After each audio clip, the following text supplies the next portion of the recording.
Buen día, qué gusto poder estar aquí y compartir con ustedes. Entonces, vamos a arrancar en este espacio junto con Pablo. Queremos compartirles unos aprendizajes de la oportunidad que tuvimos de compartir equipo. Y la idea es que juntos aprendamos, saquemos action items y luego podamos aplicar en nuestro día a día. Vamos a hablar de qué es DevSecOps y de cómo disminuir vulnerabilidades en producción en una plataforma como Kubernetes usando un admission web. Quizás las personas que están familiarizadas con Kubernetes saben de qué va esto, este Admission Webhook, y si no, seguramente este es el espacio en el que podemos aprender juntas. Primero, lo que les quiero invitar es hacer una autoevaluación. Yo sé que es temprano, y no esto, nadie nos va a ver, nadie nos va a juzgar, así que vamos con la mano al pecho y vamos a contestar esto en nuestra realidad, en nuestro contexto. La pregunta es, ¿cuántos checks de seguridad tenemos en nuestro proceso de desarrollo? Desde que empezamos a idear la solución hasta cuando desplegamos esto en producción y tenemos esto monitoreando. ¿Cuántos checks hay? Quizá de dependencias, quizá de código, de licencias de las dependencias que usamos, o quizá no. Siguiente. Si estamos en una organización, si somos parte de una organización o dirigimos una organización y sabemos que hay múltiples equipos de desarrollo, ¿cuántos de esos equipos comparten o usan esos mismos checks de seguridad? Quizá los equipos conversan mucho y tienen acuerdos, tienen lineamiento, o la organización tiene un lineamiento. O quizá no compartimos esa información entre equipos y hacemos de manera aislada, cada uno, ¿cierto? Y la última para cerrar esta autoevaluación es que todos seguramente tenemos a nuestro bebé que ya lo hicimos con nuestro esfuerzo y está en producción. Y quizá está funcionando ya meses o quizá años ahí en producción. Pero ¿cuántos checks de seguridad está teniendo esa aplicación que está en producción ahí, que ha vivido meses sin toparla, sin hacerle un patch, sin hacerle un fix o agregar nuevos features? Quizá nos hemos olvidado de ella o sí la estamos chequeando. Igual dependencias, código, algún tipo de test dinámico o no. La idea de esta autoevaluación era hacerles un abre bocas sobre lo que queremos compartir con ustedes y esta es la agenda que les proponemos. Vamos a conversar de qué es DevSecOps, algunas herramientas y prácticas que propone para estar en la misma página, el desafío al que nos enfrentamos en una organización sobre agregar seguridad, disminuir estas vulnerabilidades en Kubernetes y un pequeño demo de esta solución. Entonces, para que estemos ahí un poco alineadas, empecemos con qué es DevOps. Yo estoy segura que quizá lo hemos escuchado, quizá también lo tenemos en nuestro currículo ya como en nuestro CV como un skill, quizá, y también he visto varios anuncios en las que ya buscan DevOps Engineers, como tal ya se volvió un skill y que nosotros debemos irlos adoptando. Pero al fin del día, esto es una metodología que invita a que dos equipos, inclusive en organizaciones, dos áreas, conversen y compartan prácticas y conocimiento. De un equipo es el de desarrollo, el que sabe dónde está la lógica, el punto y coma, cómo funciona la aplicación, quién hace per se la aplicación. Y que también comparta, hable, se integre el equipo en cambio de operación. Es decir, el que se encarga de que la aplicación esté funcionando en ambientes productivos, el que sabe que cuando algo se cae, cómo hay que responder, qué alertas generar, etcétera. Entonces, esta metodología lo que invita es que se forme un equipo multidisciplinario y que se comparte esas prácticas desde el inicio de nuestro proceso, es decir, desde el plan, desde el código, y no esperar tal vez a la fase de llegar a producción para conocer y ahí tal vez recién hacernos amigos y recibir el feedback de esta área. ¿Y qué es DevSecOps? Pues es DevOps más seguridad. Entonces, la idea es que esta mentalidad, este mindset, sea agregado a todo este flujo. Entonces, si la invitación antes era que se junte el equipo de desarrollo y el equipo de operación, ahora la invitación es que también participe el área o el departamento de seguridad. Quizá en nuestra organización hay un conjunto o una experta en seguridad, pero la idea es invitar a que forme parte igual en el día a día. Y en el peor de los casos, que no podamos contar en nuestro equipo con una persona dedicada a eso, experta en eso, desde la codificación hasta el push y el release, la idea es que el equipo adopte esta mentalidad en cada una de las fases. Entonces, vamos a compartir un poco qué nos propone DevSecOps en cada una de estas fases. Vamos a empezar con la de desarrollo. La idea es que desde la planificación nosotros tengamos este mindset.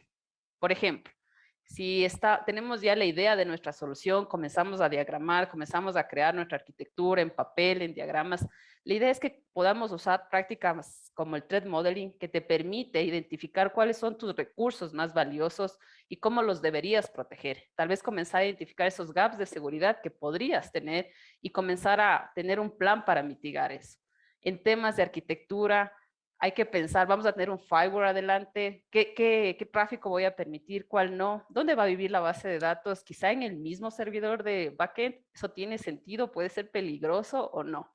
Desde la fase de planificación podemos empezar con esto. Si nos movemos a la fase de codificación, ahí es donde tal vez los developers nos divertimos más. Hay un set de herramientas que podemos comenzar a utilizar de manera gratuita, otras quizá ya más pagadas, pero las podemos utilizar en nuestra local antes de hacer el commit y el push. Yo creo que más de una aquí como yo ha hecho un commit de un secreto, un commit git push ahí, y él luego recibí un correo de GitHub diciendo que acabo de hacer commit de algún secreto y hemos comenzado a correr. Pues la idea es que comencemos a utilizar estas herramientas para chequear secretos, para chequear las dependencias que estamos usando. Quizá estamos usando dependencias obsoletas y con vulnerabilidades, y también para chequear el código. Quizá de la manera en la que estoy implementando, estoy agregando estas brechas de seguridad dentro de mi código. Está Detect Secret, Talisman, GitHub, que ya tiene sus ads ahí, sus plugins de seguridad. Está Sneak, que tiene también una versión gratuita. Y están los comunes y silvestres linters que usamos dependiendo del lenguaje. Otra práctica extra que también viene no solamente con la parte técnica, sino con la del negocio, es normalmente cuando estamos codificando algo es porque tenemos un ticket, un CAR asignado. Se invita a que en este ticket se agregue criterios de aceptación enfocados a seguridad. Es decir, debe cumplir estas tres cosas, pero ojo, también debe dejar logs suficientes para saber que esto está funcionando o no. Necesito que se conteste con los métodos HTTP adecuados de esto y el manejo de las excepciones sea de esta manera. Entonces, la idea es comenzar a incorporar eso también en el día a día de los CARD y al crear las historias. Nos vamos a mover a la parte de build, de empaquetamiento de nuestro artefacto, y la idea es automatizar todo lo que habíamos conversado en el anterior slide. Es decir, que se automatice en nuestro pipeline la detección de secretos, check vulnerabilidades en dependencias, checks de licencias, check de código. La idea es que lo tengamos automatizado para que tal vez todos cumplamos eso y tal vez no, yo como developer intente de alguna manera escaparme de este tipo de controles o de checks que me ayudaría a mí misma en mi código, pero puede pasar hasta por equivocación y por premura. Podemos olvidar estos checks, pero estando en el pipeline no nos vamos a olvidar porque nos va a dar feedback. Ahora también hay herramientas que nos permiten hacer checks del tema de infraestructura. Podemos hacer checks sobre un Dockerfile y te puede dar feedback diciendo que la imagen base que tienes tiene vulnerabilidades. De igual forma, el tema de los archivos como Terraform, tema de infraestructura as code, pueden darnos feedback. Hay herramientas en las que nos puede dar feedback diciendo que la manera en la que estamos implementando no es segura. Entonces, tanto código per se de lógica como código de infraestructura pueden tener estos checks. Dependiendo de la plataforma que uses, puedes usar el servicio de ECR en AWS o Quay, o si no, puedes levantar tu sonar local que también te da feedback sobre temas de seguridad. Y finalmente también recomendamos tener un manejador de secretos, donde puedas guardar de manera segura tus secretos, puedas acceder de manera segura e inyectar estos secretos a tu aplicación. Nosotros les proponemos Vault, pero quizá ustedes tienen otras opciones. La idea es que comencemos a utilizarlo. En esta fase de desarrollo, en la parte de test, lo que se sugiere es que se hagan test en un ambiente lo más similar a la producción que tengas, de manera que intentes quebrarlo todo, ya sea con carga, con ingeniería del caos, para ver cómo tus aplicaciones responden y si están respondiendo como tú esperabas y no están exponiendo información o están respondiendo también de una manera segura. También lo que se recomienda es que en tu equipo hay ese mindset, esa mentalidad de aseguramiento de calidad. Dentro de calidad está seguridad, seguro que sí. Entonces, si no tenemos esa persona dedicada o esas personas dedicadas, podemos hacer pequeñas prácticas como el QA cruzado, el pull request, en el que se agrega unos ojos extras, una criticidad sobre la porción de código que estás haciendo, que quizá puede ser vital y te pueden dar feedback y puedes mejorar. Ahora nos vamos a mover a la parte de operación. Y si es que se dieron cuenta en la parte de desarrollo, todas las herramientas, se automatizar o no, qué usar o no, depende mucho del equipo. Pero en cambio, moverse a la parte de operación está muy atada a los lineamientos de la organización. Cómo la organización va a mantener estas aplicaciones en producción, sus productos. Lo que recomendamos ahí, recomienda DevSecOps y nosotros también en nuestra práctica, es asegurarnos que tenemos buenos logs, suficientes logs para darnos cuenta que lo que hicimos está funcionando sin exponer información o recursos, por supuesto, pero también para darnos cuenta que algún servicio no está bien de salud, algo se cayó, alguna excepción no controlada está pasando.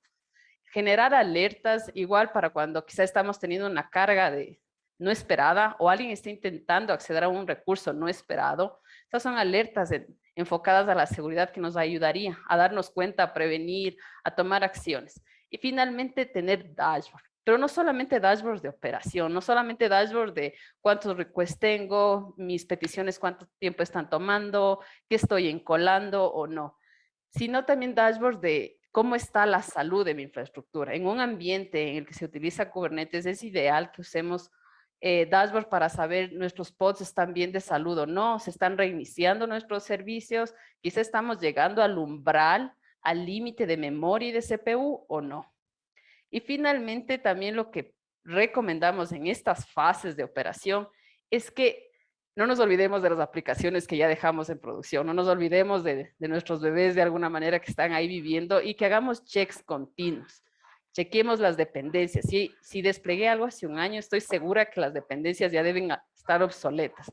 Chequemos cómo está el tema de infraestructura. Quizá alguien ya encontró una vulnerabilidad en mi imagen base y hay que mitigar. Y con esto podemos priorizar. ¿Cuál fue el desafío con el que nos encontramos como equipo con Pablo?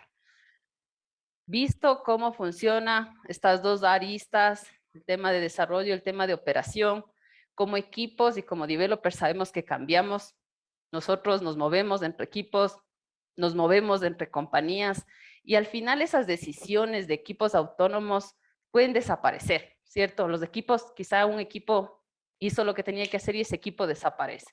Pero el tema organizacional nunca desaparece porque las aplicaciones de los productos continúan ahí en producción, viviendo.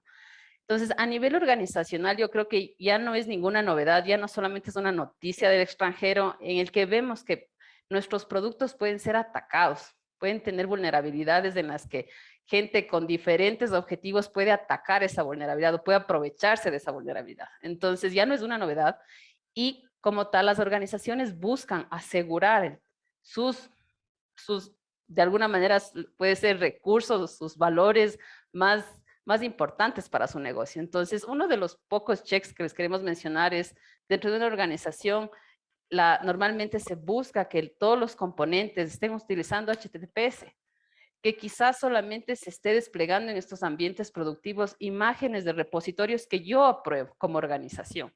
No quiero desplegar de un Docker Hub cualquiera personal, sino de un repositorio por el que estoy pagando o por el que yo puedo asegurar que es seguro. De igual forma, contar con los checks tanto de código estático, de componentes, que me asegure que lo que está viviendo en producción está bien, está funcionando y no hay ninguna brecha de seguridad. Eso es normalmente lo que buscan las organizaciones, como muy poco en tema de seguridad. Y quizá también hay muchas organizaciones que ya tienen una estrategia más definida y una posición más certera sobre lo que quieren o no tener, qué riesgos quieren o no aceptar en producción y buscan tener la capacidad de comenzar a bloquear aplicaciones que quieres mover a ambientes productivos y que no cumplan sus checks de seguridad.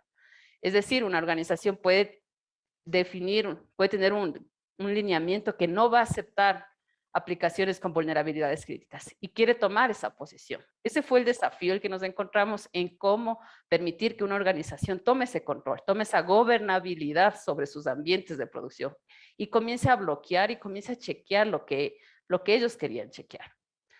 Ahora les vamos a comentar de qué criterios buscábamos en esta solución. Primero, esta solución debía soportar N equipos.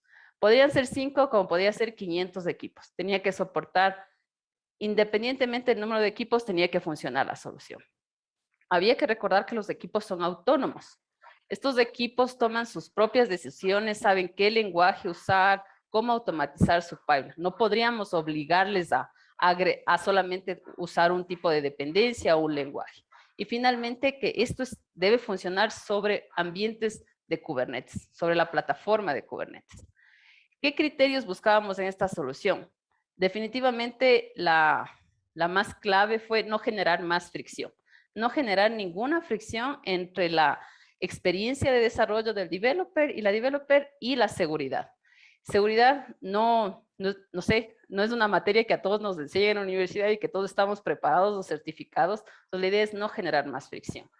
Y de ahí buscábamos que esta solución sea completamente automatizable, que sea self-service, es decir, que los equipos no tengan que hacer absolutamente nada para usarla, que se puede integrar con fuentes, con servicios externos. Para el tema, quizá yo como organización estoy delegando mis checks de seguridad a una empresa, a un servicio externo, y la idea es integrar esta solución para obtener esos resultados. Igual queríamos que estos checks, estas políticas, sean implementadas como código, donde yo pueda ir refinando de a poco o si no deprecando, si es que ya no tengo la necesidad de tener estas políticas de seguridad, que se pueda hacer pruebas, que se pueda tener en diferentes ambientes. Y finalmente, esa tan demandada visibilidad para saber cómo está mi ambiente en producción, de todos los productos que tengo, qué riesgos estoy corriendo y comenzar a tomar acciones como organización. Ahora voy a dar la palabra a Pablito, que nos va a contar cuál fue la solución que encontramos. Sí, muchas gracias, Vero. Y como mencionaste previamente, esta solución se desarrolla en un ambiente de Kubernetes y lo que buscamos es la capacidad de bloquear y controlar despliegues de aplicaciones en nuestro clúster, con un enfoque siempre en el aspecto de seguridad y sobre todo en el de vulnerabilidades. Cuando, cuando analizamos el flujo de una solicitud en Kubernetes, cuando un desarrollador o una desarrolladora quiere desplegar una aplicación, sabemos que el API Server de Kubernetes y otros componentes del control plane son los que validan esta solicitud antes de que la aplicación sea creada o desplegada en el cluster. Y sería justamente aquí donde podríamos interceptar la solicitud y ejercer ese tipo de control de despliegue que estamos deseando. Esto lo podemos hacer mediante el uso de Admission Webhooks o Webhooks de admisión, que son nada más que un callback de HTTP que recibe las solicitudes de admisión de objetos y las puede consumir. Tenemos dos tipos de webhooks de admisión. Tenemos un webhook de mutación y un webhook de validación. La diferencia entre los dos es que un webhook de mutación es ejecutado primero y tiene la capacidad de modificar un objeto. Y el webhook de validación, en cambio, es ejecutado después y consume el estado final del objeto que está siendo creado y tiene la capacidad de rechazar solicitudes de admisión, que es justamente lo que nos interesa a nosotros. Así que cabe recalcar que para el resto de esta presentación nos estaremos enfocando únicamente en el aspecto de validación de este tipo de webhooks. Ahora, si ideamos una posible solución usando webhooks de admisión, tenemos algo parecido al gráfico que les estamos presentando. Antes de que la aplicación sea desplegada y creada en el clúster, pero mientras todavía está en el proceso de admisión, usando un webhook de admisión nosotros podemos interceptar las solicitudes, validar nuestras aplicaciones y rechazar o aceptar solicitudes de admisión como creamos pertinente. Ahora les podemos presentar Gatekeeper. El Gatekeeper es justamente un webhook de admisión y es parte de un proyecto open source. Gatekeeper nos permite aplicar políticas que son ejecutadas por OPA, o Open Policy Engine en inglés, y facilita a los usuarios que personalicen el control de admisión de sus clusters a través de configuraciones usando políticas como código. Ahora, Gatekeeper no solo nos brinda control sobre objetos que están siendo admitidos en el clúster, pero también nos ofrece visibilidad del estado del clúster en general a través de un proceso de auditoría. Como mencioné anteriormente, Gatekeeper trabaja en conjunto con OPA para aplicar nuestras políticas. Y por cierto, OPA es parte del Tech Reader de ThoughtWorks, así que lo pueden chequear allí. Pero OPA es un engine de políticas open source y de uso general que ofrece un lenguaje declarativo llamado Rego, que permite especificar y escribir políticas como código y también expone APIs que nuestros servicios pueden llamar justamente para manejar y ejecutar dichas políticas. Ahora, en el caso específico de Gatekeeper, Este hace uso de un framework de OPA llamado Constraint Framework. Un constraint en este contexto es un conjunto de requerimientos que declaramos que queremos que un sistema o una aplicación cumpla. Este framework lo que nos permite hacer es definir nuestras políticas usando recursos personalizados de Kubernetes o CRDs. Y hablaremos justo de esto con más detalle en unos minutos y igual en la demo le estaremos mostrando cómo funciona. Ahora, si integramos Gatekeeper en nuestra solución inicial, podemos ver que Gatekeeper actúa como un webhook de admisión que en conjunto con OPA nos va a permitir declarar las políticas que tendrán la capacidad de conectarse con servicios externos y aumentar la complejidad del tipo de validaciones que podemos realizar.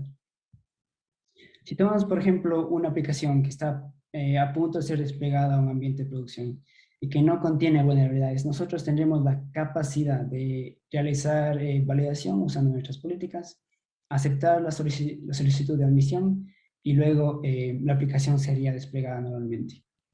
Ahora, en el caso de que estamos trabajando con una aplicación que sí tiene vulnerabilidades y que no queremos que estas sean llevadas a un ambiente de producción, lo que sucedería es que nuestras políticas van a determinar que nuestra aplicación no debería ser desplegada, la solicitud de admisión es rechazada y un mensaje informativo sobre el motivo del rechazo va a ser presentado en el usuario.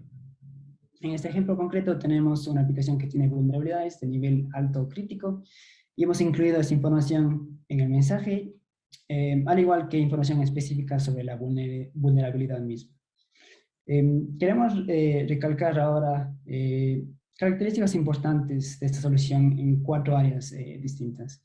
Primero, el tipo de políticas que podemos escribir, el aspecto de auditoría que Gatekeeper nos ofrece, y luego movernos a métricas y finalmente terminar con la experiencia del desarrollador. Mencioné previamente que Gatekeeper hace uso del Constraint Framework de OPA. Este framework define 2 recursos que son fundamentales para la ejecución de nuestras políticas. Primero tenemos los constraints, que como mencioné antes, declara un conjunto de requerimientos que necesitamos o queremos que una aplicación cumpla. Después tenemos los constraint templates o plantillas que definen parámetros de input, al igual que nuestra lógica de la política en código de Rigo en sí. Una vez definamos nuestros templates o nuestras plantillas, nosotros podemos hacer uso de ellas para declarar nuestros constraints. Ahora, cuando definimos nuestras políticas, algo interesante es que Gatekeeper nos da la libertad de escoger los tipos de recursos y en qué namespace de Kubernetes nosotros podemos crear nuestras políticas y en qué tipos de namespaces queremos que nuestra constraint funcione. Esto significa que no estamos limitados a bloquear despliegues de un solo tipo de recurso en un solo namespace, sino que nosotros podemos elegir qué recursos bloqueamos dependiendo de nuestras necesidades.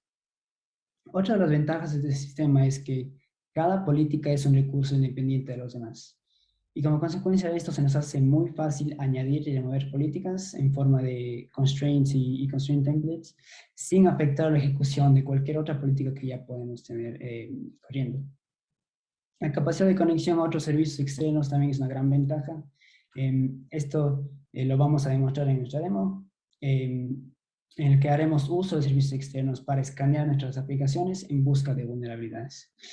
Finalmente, al momento que declaramos nuestras políticas, tenemos la opción de configurar varios modos de ejecución.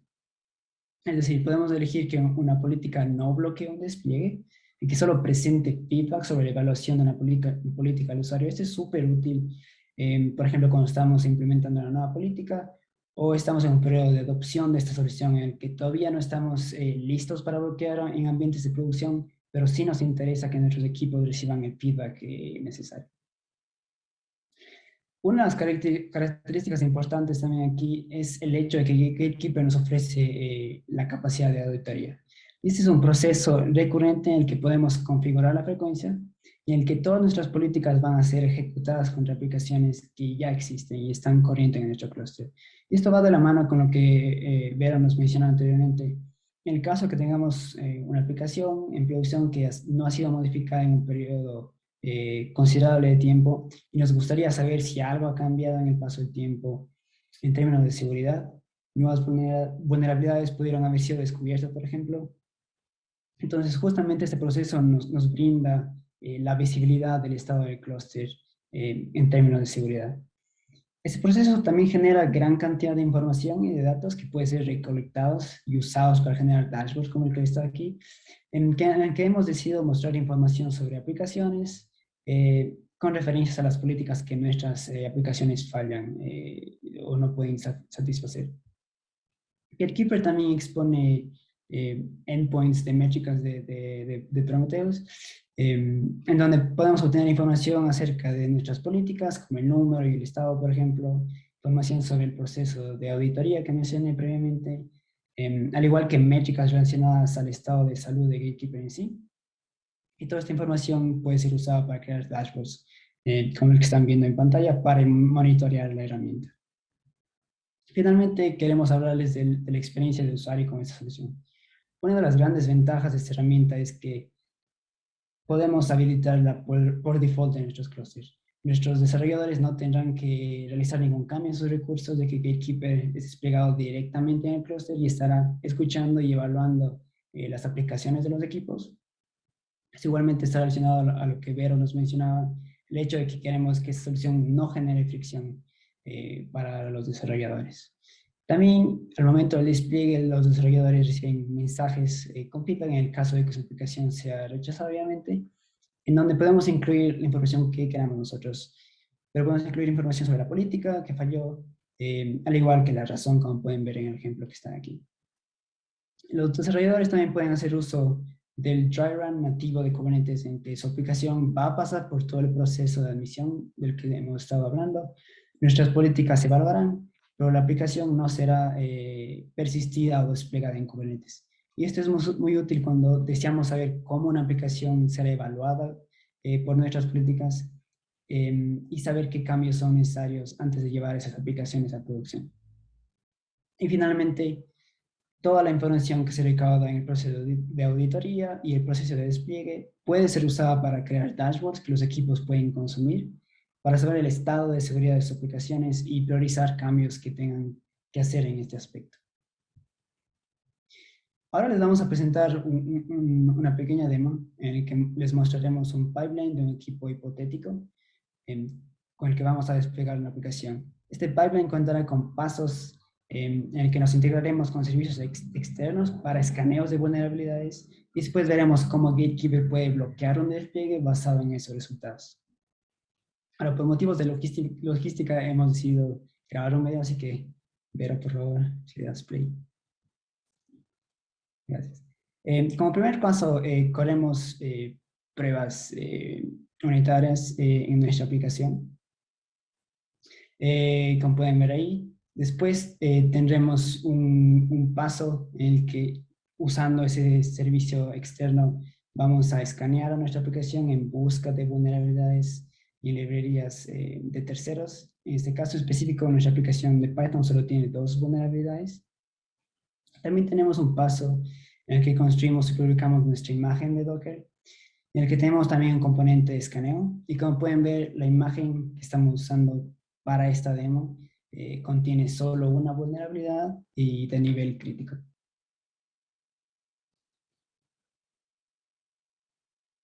Finalmente tendremos un paso en el que desplegaremos nuestra aplicación.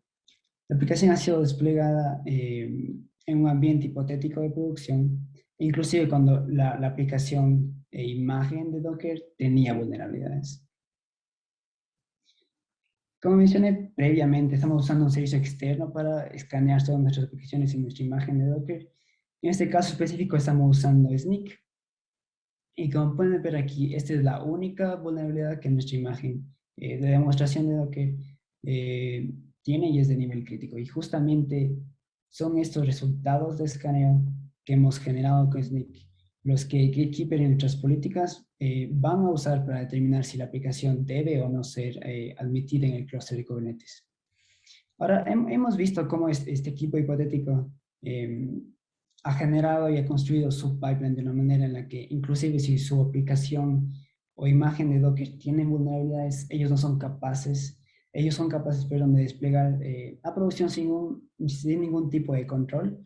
Y justamente aquí es donde Gatekeeper nos puede ayudar y Vero nos lo va a demostrar. Así que Vero, te cedo la palabra. Dale. Gracias. Entonces, ahora sobre este equipo, ese pipeline de un equipo hipotético en el que seguro nos sentimos identificados muchas, vamos a chequear cómo está. Primero, ahí está nuestra aplicación corriendo en Kubernetes, está corriendo, tiene 3 réplicas, nada fuera de lo común, ¿cierto? Para esta demo ya habíamos instalado previamente Gatekeeper en este namespace llamado Gatekeeper. Ven que tiene 2 tipos de servicios, el de auditoría, como mencionaba Pablo, y este Controller Manager, que es quien hace el tema de la evaluación de las políticas. Ahora queremos indicarles cuáles son estas políticas, cómo lucen en código estas políticas. Este viene a ser el Constraint Template. No sé si recuerdan, Pablo nos mencionó de este Constraint Framework. Así luce un template en el que tiene código Rigo. Puedes designarle un nombre a este template.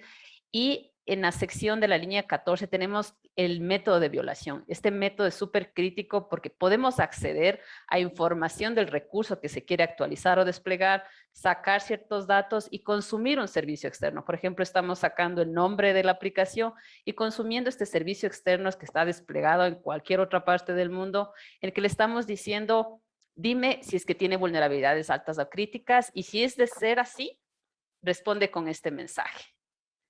El servicio que estamos usando es una API que está conectada con las API de Snyk. Ahora vamos a ver cómo luce un constraint.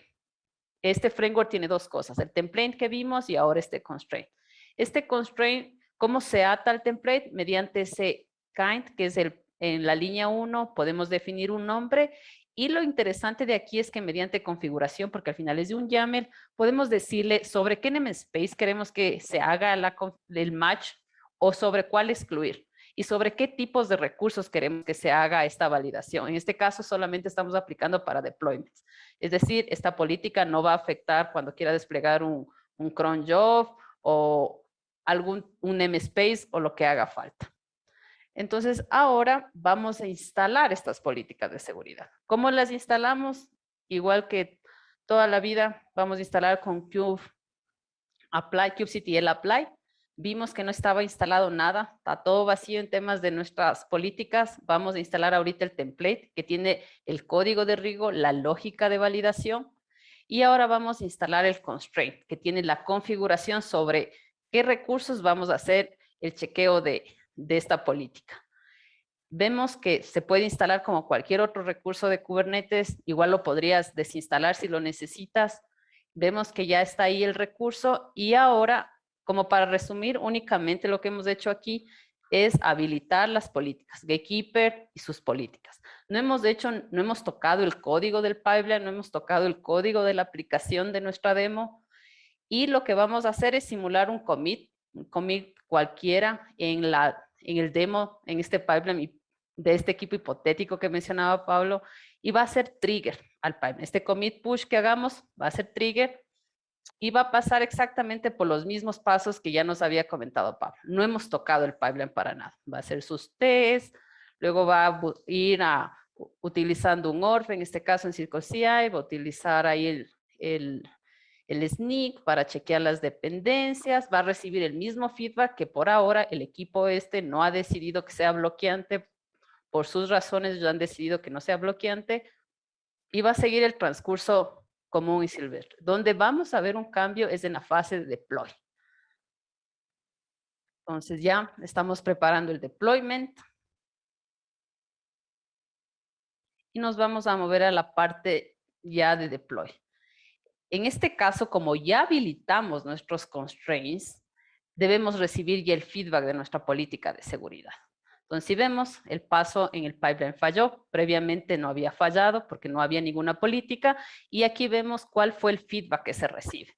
Entonces, si vemos, se está intentando aplicar este recurso, este deployment, y recibimos el feedback diciendo que tal recurso con tal nombre está incumpliendo, tiene una vulnerabilidad, ese es el nombre del constraint, en este caso que no debe tener high o critical vulnerabilities, y le estamos también proveyendo el nombre, este caso el identificador de la vulnerabilidad y sobre qué dependencia y el nombre del recurso finalmente.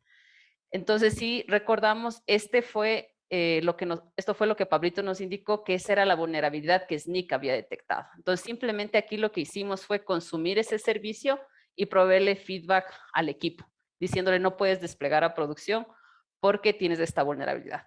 Quizá para muchos puede parecer que esta es una estrategia drástica, porque mover a producción, ¿cómo que no me estás dejando desplegar y recibir este feedback? Pero, como les había comentado Pablo, hay organizaciones que pueden tomar este approach, o si no, podemos tomar el approach de no bloquear. Eso sería una pequeña configuración en el constraint de no bloquear, dejar pasar, que siga desplegando normalmente, pero al final tener una auditoría. Con esos datos quizá podemos comenzar a mandar correos, mensajes de Slack a los líderes, al equipo per se, diciendo, acabas de desplegar algo con vulnerabilidades, cuidado, tomas el riesgo o no. Esto fue nuestro demo y les queremos agradecer y queremos hacer una pausa para el tema de las preguntas.